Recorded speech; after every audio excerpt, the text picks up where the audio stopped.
বাংলাদেশের আবহাওয়ায় আকাশে বাতাসে এখন সবাই বলছে তুল্যমূল্য লড়াই দুটো শক্তির মধ্যে। লড়াই হবে ধানের শীষ বনাম দাঁড়িপাল্লা, অথবা বলতে পারেন দাঁড়িপাল্লা বনাম ধানের শীষ। অনেকগুলো গুরুত্বপূর্ণ আসনের মধ্যে ঢাকা 15 আসন জামাতে ইসলামীর কাছে হাই ভোল্টেজ আসন। কেন হাই ভোল্টেজ আসন? রাজনৈতিক অভিজ্ঞতাকে কাজে লাগিয়েই জামাতে ইসলামী এই আসনে বাজিমাত করতে চলেছে, অন্তত এমনটাই সেখানকার জরিপের সমীক্ষা বা সেখানকার যে ইঙ্গিত, সেই ইঙ্গিত স্পষ্ট হয়ে যাচ্ছে। এই 5টা আসনে 5টাই জয়ের দোরগোড়ায় দাঁড়িয়ে রয়েছে জামাতে ইসলামী, যেখানে বিএনপি দাঁত ফোটাতে পারবে না। কোন 5টা আসনের কথা আজকে আমরা বলছি, রণক্ষেত্রতে আমরা সেদিকেই একবার নজর রাখি যে ঠিক তারা কি বলছেন, কোন ক্ষমতা বলে এবার তারা মানুষের কাছে চমক দেবেন, মানুষের আশীর্বাদ ভালোবাসা অর্থাৎ ভোট পাবেন।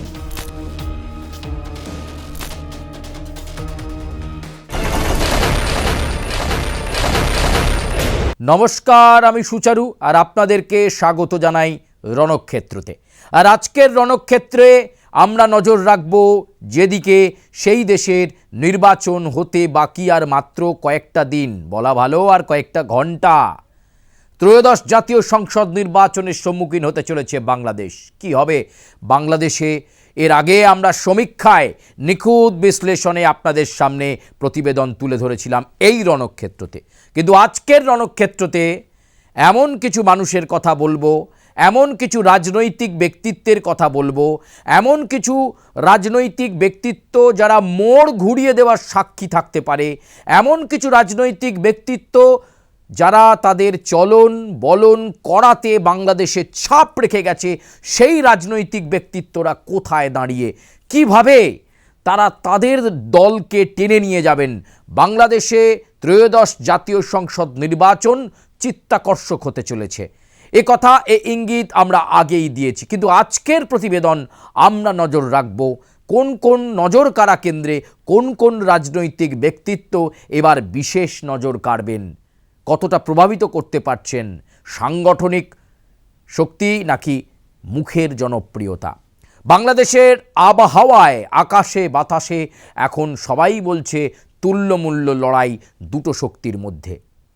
জোটবদ্ধ লড়াই হলেও সবাই দেখছেন লড়াই হবে ধানের শীষ বনাম দাঁড়িপাল্লা, অথবা বলতে পারেন দাঁড়িপাল্লা বনাম ধানের শীষ।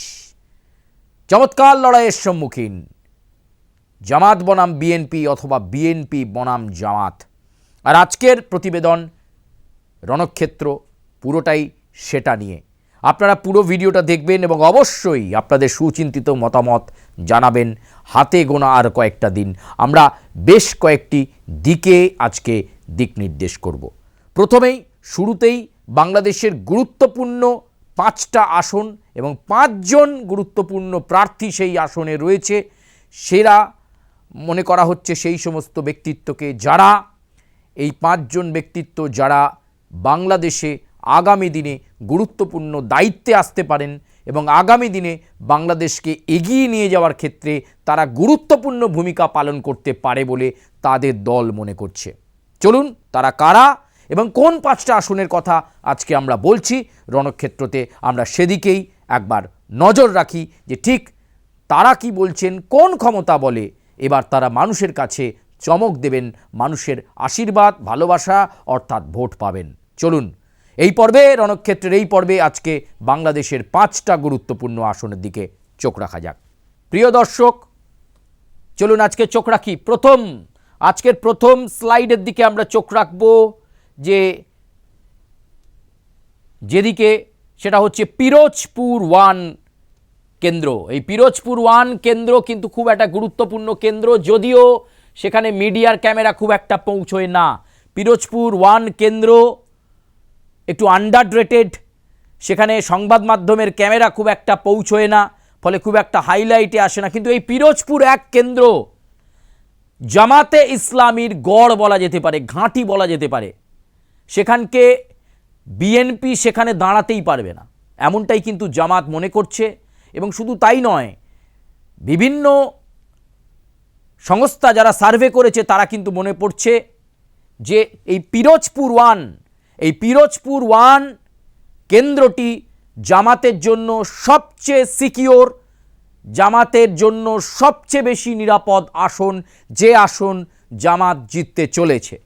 জামাতের নিরাপদ ঘাঁটি কেন এই পিরোজপুর, বা অনেকে বলেন পিরোজপুর, এই পিরোজপুর আসন, পিরোজপুর 1 কেন জামাতের জন্য নিরাপদ ঘাঁটি?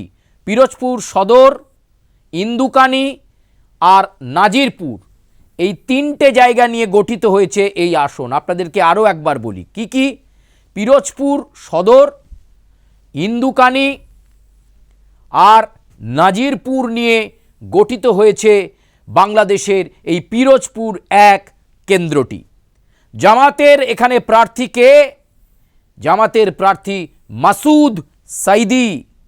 এই যে মাসুদ সাঈদীর ছবি আপনারা দেখতে পাচ্ছেন, মাইক হাতে তার সেই ছবি, অগ্রণী নেতা, জামাতের অত্যন্ত গুরুত্বপূর্ণ মুখ এই মাসুদ সাঈদী। তার ব্যাকগ্রাউন্ডটাও কিন্তু খুব স্ট্রং। কেন বলছি পিরোজপুর 1 জামাতের কাছে শক্ত ঘাঁটি বা জামাতের ঘরবাড়ি বলা যেতে পারে সংগঠনের? তার কারণ একটু পেছনে যদি আপনারা চলে যান তাহলে দিলওয়ার হোসেন সাঈদী, নিশ্চয়ই এই দিলওয়ার হোসেন সাঈদীর কথা কেউ ভুলে যাননি। তারই পুত্র কিন্তু এই মাসুদ সাঈদী। দিলওয়ার হোসেন সাঈদী যেভাবে সেখানে তিনি তার অনুগামী তৈরি করেছিলেন, এবং দিলওয়ার হোসেন সাঈদীর এই পিরোজপুর 1-এ যে অবদান রয়েছে, সেই অবদান সেখানকার সাধারণ মানুষ ভুলে যাননি। তারা ভুলে যাননি যে জীবিত থাকা অবস্থায় দিলওয়ার হোসেন সাঈদী কি করে গেছে বাংলাদেশের ওই পিরোজপুর 1 কেন্দ্রের মানুষের জন্য। তাই জামাত মনে করছে সবচেয়ে নিরাপদ এই আসনে হাত ভরে মানুষ তারই পুত্র, তারই ছেলে এই মাসুদ সাঈদীকে ব্যাপক বিপুল ভোটে জয়লাভ করা হবে। বিএনপির ভোট ব্যাংক পিরোজপুর 1-এ খুব একটা ভালোও নয়, বা অন্য কোনো জামাত বিরোধী রাজনৈতিক শিবির তাদেরও ভোট ব্যাংক খুব একটা ভালো নয়। ফলে এক্ষেত্রে লক্ষাধিক ব্যবধানে জয়লাভ করতে পারেন মাসুদ সাঈদী, এমনটাই মনে করা হচ্ছে। পিরোজপুর 1-এর পর আমরা আরও একটি গুরুত্বপূর্ণ আসনের দিকে আপনাদেরকে চোখ রাখার কথা বলবো, যে আসনটিও রাজনৈতিকভাবে গুরুত্ব কাটছে। রাজনৈতিকভাবে যে আসনটা গুরুত্ব কাটছে খুলনা 5। এই খুলনা 5 এটাও কিন্তু একটা গুরুত্বপূর্ণ আসন। বিএনপির ভোট ব্যাংক এই খুলনা 5-এ খুব ভালো আছে, এ বিষয়ে সন্দেহ নেই। বিএনপির একটা ভালো ভোট ব্যাংক খুলনা 5-এ আছে, কিন্তু এই ভোট ব্যাংক থাকলেও সেখানে জামায়াতের কাছে ফিকে হয়ে যাবে বিএনপি, এমনটাই মনে করা হচ্ছে এই আসনে। এখানে বিরাট ব্যবধানে জয় দেখছে জামায়াত। জামায়াতের এখানে প্রার্থী মিয়া গোলাম পারওয়ার।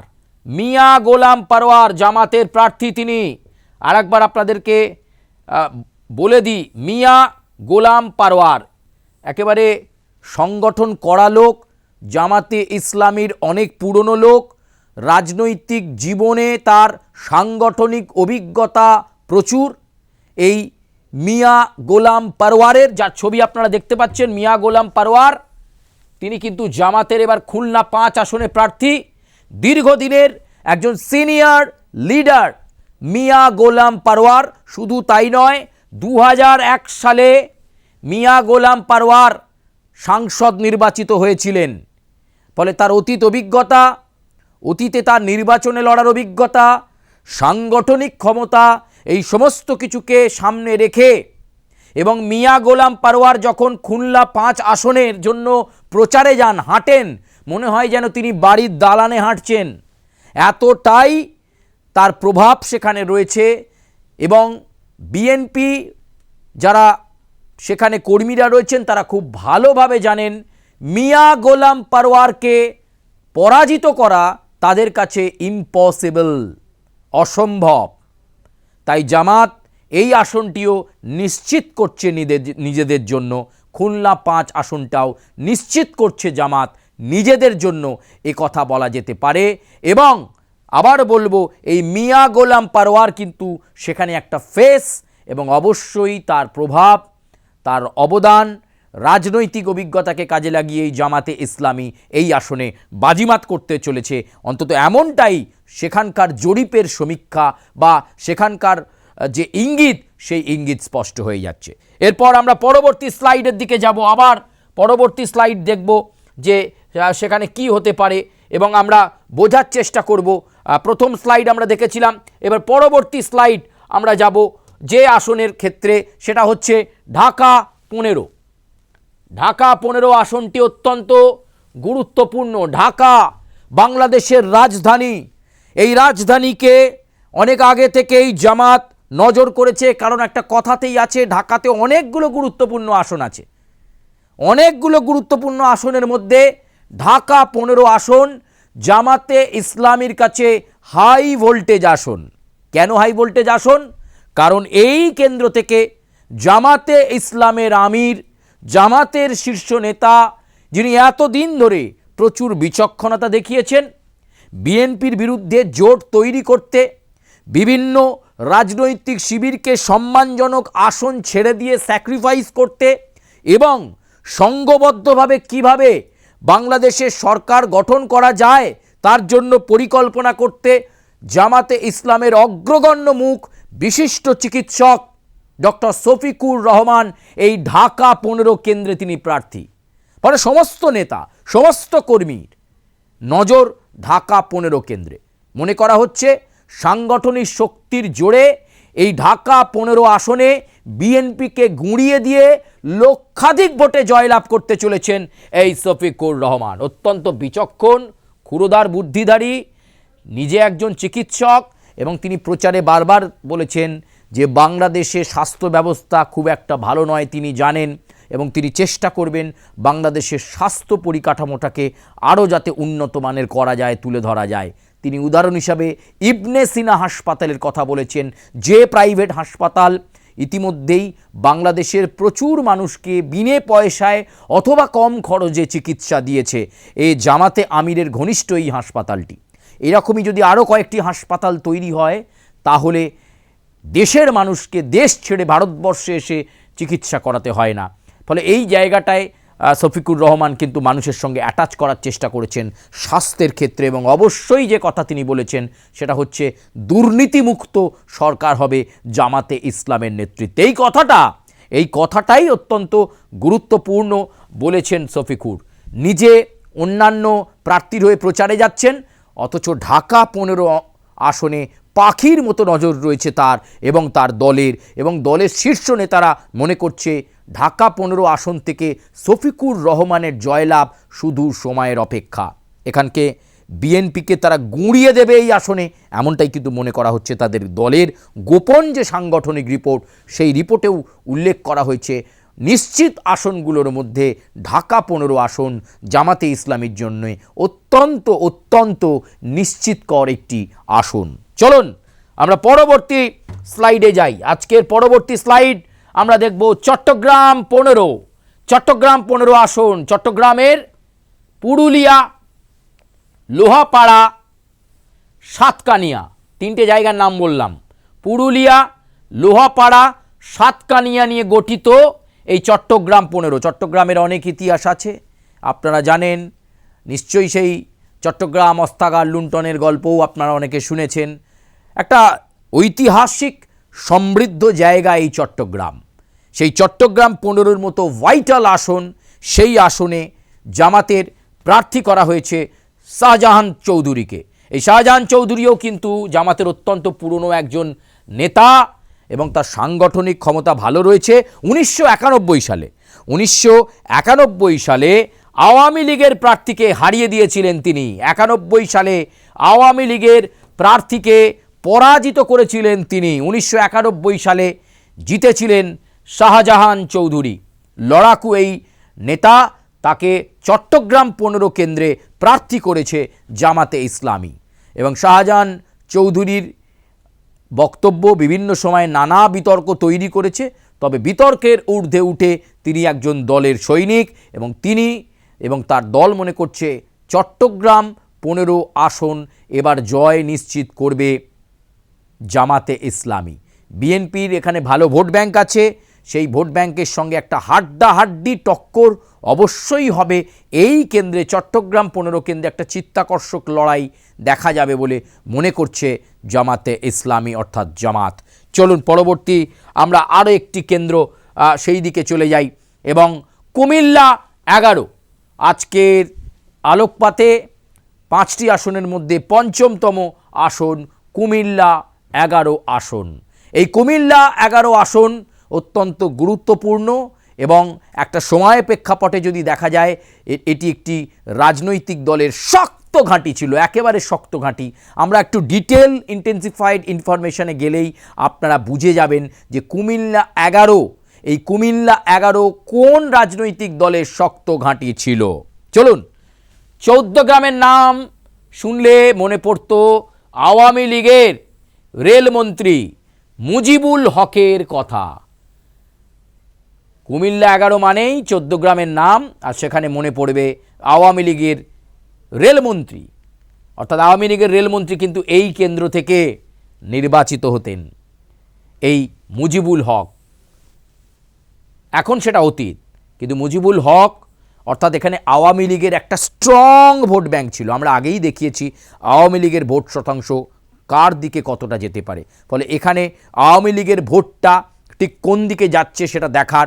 তবে জামাতে ইসলামী মনে করছে এই কেন্দ্রে, এই কুমিল্লা 11 কেন্দ্রে আওয়ামী লীগের যারা ভোটাররা রয়েছেন, যখন তারা আওয়ামী লীগের কোনো প্রার্থীকে পাচ্ছেন না, কারণ এই নির্বাচনে নিষিদ্ধ শক্তি আওয়ামী লীগ, তাই তাদেরকে তো ভোট দিতে হবে, সেই ভোট জামাতে ইসলামের দিকে যাবে বলেই মনে করা হচ্ছে।